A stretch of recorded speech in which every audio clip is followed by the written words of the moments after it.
अब 7वें में नंबर आया स्वयं श्री शेष भगवान का।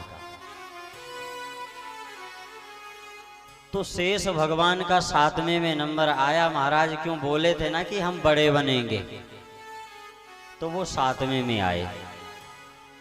और 7वें में आए तो भगवान ने अपनी योगमाया को आदेश दिया कि माता देवकी के गर्भ में हमारे ही अंश श्री शेष जी पल रहे हैं, उनको आप अपनी माया के द्वारा, अपनी शक्ति के द्वारा ले जा करके नंद बाबा के यहाँ माता रोहिणी के गर्भ में प्रविष्ट कर दो। भगवान की योग माया के द्वारा, भगवान की आज्ञा के द्वारा भगवान की योग माया ने ठीक यही किया।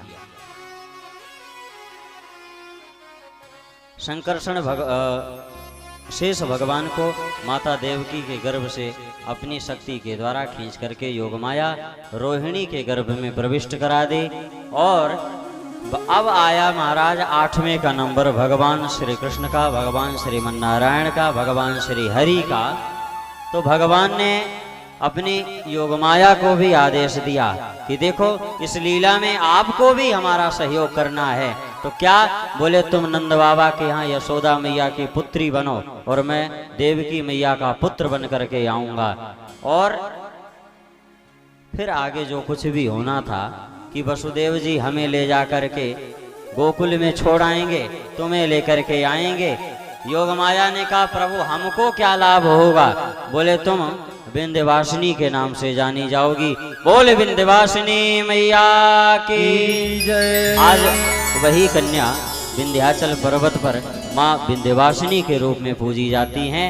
भगवान के आदेशानुसार भगवान कंस के कारागार में अष्टम बन करके आए, चतुर्भुज स्वरूपधारी बन करके आए। तो वसुदेव देवकी ने प्रार्थना किया, प्रभु मैंने वरदान यह मांगा था कि आप हमारे पुत्र बन करके आए। भगवान बन करके हमने आपको नहीं बुलाया था, हम आपको पुत्र रूप में प्राप्त करना चाहते हैं। वसुदेव और देवकी की बात को सुन करके भगवान चतुर्भुज स्वरूपधारी श्री हरि श्रीमन्नारायण एक शिशु का रूप ले लेते हैं। वहां पर सभी देवी देवता कंस के कारागार में आकर के भगवान की स्तुति करते हैं। स्वागतम कृष्ण शरणागतम कृष्ण, स्वागतम कृष्ण शरणागतम कृष्ण, ओ स्वागतम कृष्ण शरणागतम कृष्ण, स्वागतम कृष्ण शरणागतम कृष्ण, स्वागतम सुस्वागतम शरणागतम कृष्ण, स्वागतम सुस्वागतम शरणागतम कृष्ण, स्वागतम सुस्वागतम शरणागतम कृष्ण, स्वागतम सुस्वागतम शरणागतम कृष्ण, स्वागतम कृष्ण शरणागतम कृष्ण,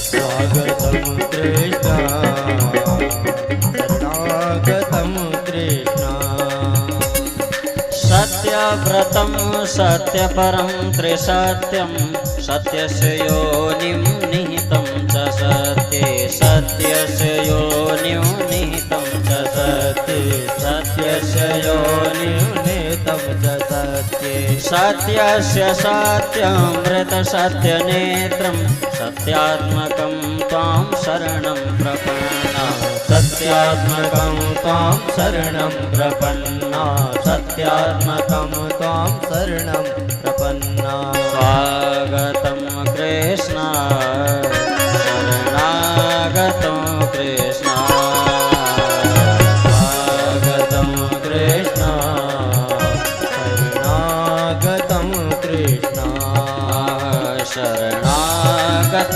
कृष्ण शरणागतं कृष्ण शरणागतं कृष्ण।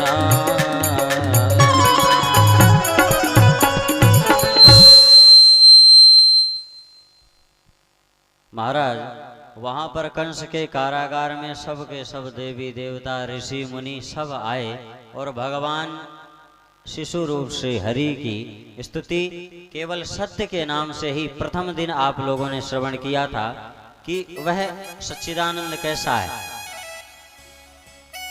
वह परमात्मा कैसा है, वह ब्रह्म कैसा है। बोले सत्यम परम धीमहि।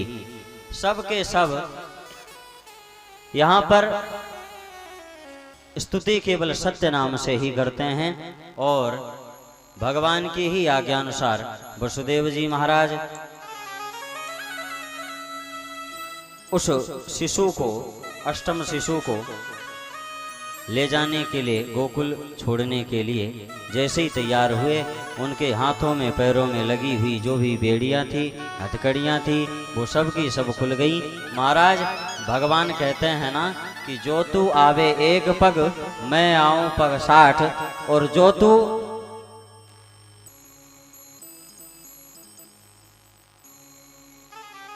स्मरण नहीं आ रहा है क्या है,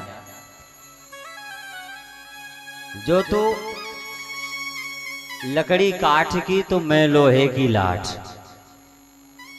भगवान कहते हैं जो तू आवे एक पग मैं आऊं पग 60। भगवान कहते हैं मेरे लिए तुम कोई भी कार्य करने का मन में संकल्प बनाओ, जितने भी विघ्न बाधाएं हैं, व्यवधान हैं, सबके सब समाप्त हो जाते हैं। वसुदेव जी महाराज ने अपने मन में संकल्प किया, इनके हाथों की बेड़ियां हथकड़ियां सब खुल गईं और द्वारपाल पहरेदार जितने भी थे सबको भगवान की योग माया के द्वारा निद्रा आई और सबके सब सो गए। वसुदेव जी महाराज भगवान श्री कृष्ण को एक टोकरी में लेकर के जमुना जी के मार्ग से गोकुल की ओर चले जा रहे हैं। महाराज सुखदेव जी महाराज कहते हैं अथ सर्व गुणोपेतः कालः परम शोभनः यर्ह्येवा जन्म जन्मरक्षम शांतर्क्ष ग्रहतारकम। सुखदेव जी महाराज कहते हैं राजन, अब समस्त शुभ गुणों से युक्त बहुत सुहावना समय आया। रोहिणी नक्षत्र था, अष्टमी तिथि थी, भाद्रपद का महीना था, आकाश के सभी नक्षत्र ग्रह और तारे शांत सौम्य हो रहे थे। अनेकों प्रकार की कथाएं उस समय की जो शोभा थी सुखदेव जी महाराज राजा परीक्षित को बताते हैं। रिमझिम रिमझिम बारिश हो रही थी, वर्षा हो रही थी, जमुना जी में बाढ़ आई हुई थी। महाराज वसुदेव जी महाराज उस शिशु को लेकर के जा रहे हैं तो जमुना जी वसुदेव जी की दाढ़ी तक पहुंच गईं। तो कहते हैं कि भगवान ने जोर का एक लात जमुना जी को मारा, भगवान ने अपने चरणों का स्पर्श करवाया। जमुना जी भी भगवान की पटरानी ही तो है ना, इसलिए भगवान ने अपने चरणों का स्पर्श करवाया। लेकिन विनोद में महापुरुष लोग भाव बनाते हैं कि भगवान ने एक लात दिया खींच करके कि तुम्हें शर्म नहीं आती, ससुर जी सामने खड़े हैं और तुम्हें हमसे मिलने की पड़ी है। इस प्रकार भगवान ने अपने चरणों का स्पर्श जमुना जी को करवाया।